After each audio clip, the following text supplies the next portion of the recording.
Hey guys, so if you're looking for a way, if you want to play PS5 and Xbox Series for options for the Ascended, so you need to have both, need to have latest version. This is the first thing.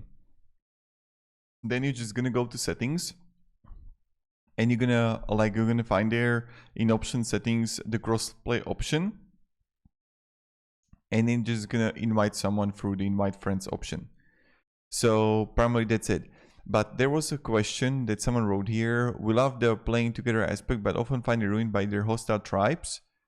So you can create your own unofficial server if you have PC with around 6 GB RAM.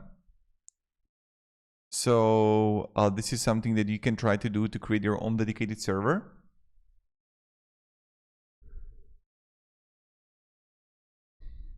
And that's something you can do.